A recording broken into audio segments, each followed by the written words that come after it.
नमस्कार, आपके साथ मैं रोहित कुमार। बिहार के पूर्व सीएम और हिंदुस्तानी अवाम मोर्चा के प्रमुख जीतन राम मांझी पिछले कुछ दिनों से लगता है कि सिर्फ और सिर्फ विवादों में रहने के लिए ही चर्चा में है। खास बात यह कि अचानक से एक पटना के कार्यक्रम में ब्राह्मणों और पंडितों को लेकर के दिए गए बयान के बाद जीतन राम मांझी का चौतरफा विरोध दिखने को मिल रहा है।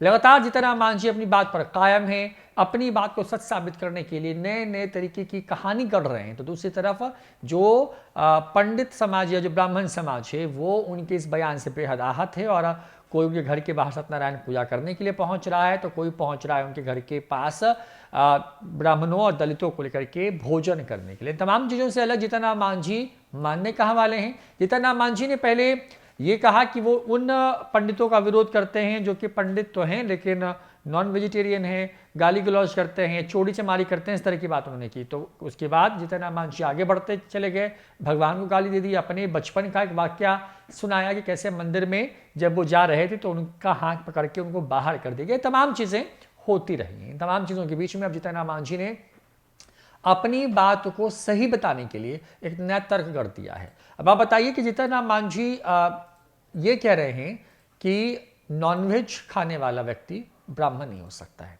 अब मालूम नहीं ये सर्टिफिकेट कौन देगा और कैसे ये तय होगा, ये सवाल किया है। और इसके बाद जीतन राम मांझी ने आज एक अखबार की कटिंग जो कि साहेबगंज से आती है, वहाँ की एक अखबार की कटिंग जो है वो लगाई है। एक छोटी सी अखबार की खबर है जिसमें एक ब्राह्मण भगवान का मुकुट बेच करके शराब पी जाता है और ऐसे ब्राह्मणों का वो विरोध कर रहे हैं। मालूम नहीं ब्राह्मण समाज को सुधारने का भी ठेका जीतन राम मांझी ने शायद ले रखा है। जीतन राम मांझी अपने उस ट्वीट में यानी जो बयान उनका है उसमें वो कहते हैं कि ऐसे पंडितों को आप क्या कहेंगे, मैं तो बार बार वही कहूंगा जो कई दिनों से कहता आ रहा हूं।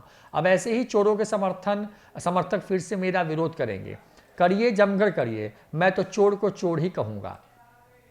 अब ये क्या कहते हैं कि भगवान का मुकुट बेच करके शराब पी गया पुजारी, साहेबगंज के अहियापुर की घटना, पुजारी हिरासत में गया जिले का है और ये कोई खबर है और इसको उन्होंने साझा की। यानी कि मांझी ने चोर को चोर कहने की ठान ली है। उनके हिसाब से जो व्यक्ति नॉन वेजिटेरियन होता है, जो व्यक्ति जो है वो चोरी करता है, जो गलत काम करता है, वो ब्राह्मण नहीं है।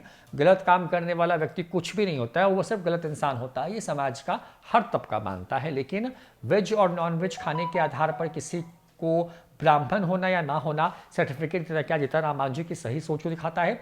जीतन राम मांझी ने जिस व्यथा या फिर जिस परेशानी या फिर जो उनके साथ हुआ जिसका वो जिक्र कर रहे हैं वो आज से कई दशक पुरानी बात है। बिहार या देश भर में अभी भी कुछ ऐसे मानसिकता से ग्रसित लोग हैं जो शायद दलित समाज से आने वाले लोगों के खिलाफ इस तरह के शब्द बोलते हैं या फिर उनको मंदिरों में प्रवेश से रोकते हो या फिर मंदिरों का शुद्धिकरण करते हो। लेकिन जो वैश्विक सनातन परंपरा है वहाँ पर सबको लेकर चलने की बात है। जीतन राम मांझी का दर्द अपनी जगह पर सही है, लेकिन लगातार इस तरह का बयान देकर के सुर्खियों में रहना क्या जीतन राम मांझी की चाहते हैं या फिर जीतन राम मांझी इस तरह के बयान को लेकर के कोई नई सियासी कहें कि गणित सेट करने की कोशिश कर रहे हैं। क्योंकि बिहार में आने वाले कुछ दिनों बाद जो है एमएलसी के चुनाव होने वाले हैं 24 सीटों पर। उन चुनावों से पहले जीतन राम मांझी के अचानक से तेवर ब्राह्मणों के खिलाफ जिस तरीके से बदल गए हैं, हालांकि वो लगातार जो है जय भीम की बात कहते रहे हैं, वो अपने समाज को संगठित करने की बात कर रहे हैं, वो सब कुछ ठीक है। लेकिन क्या आप अपने समाज को संगठित करने के नाम पर किसी दूसरे समाज के साथ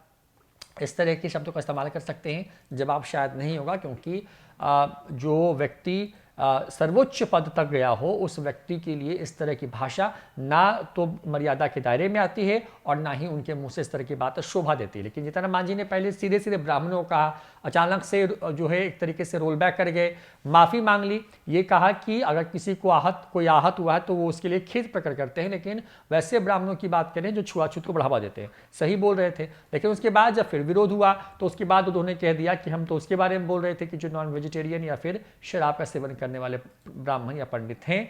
और उसके बाद आगे बढ़ते हुए जीतन राम मांझी ने भगवान तक को गाली दी और उसके बाद उनका जिस तरीके से लगातार विरोध होता रहा, उसके बाद अब अपनी बात को मनवाने के लिए या कहने के लिए अखबार की कटिंग ढूंढ कर ला रहे हैं। उसको न सिर्फ साझा कर रहे हैं बल्कि ये भी कह रहे हैं कि चोर को वो चोर कहते रहेंगे। फिलहाल इस वीडियो में इतना ही। नमस्कार।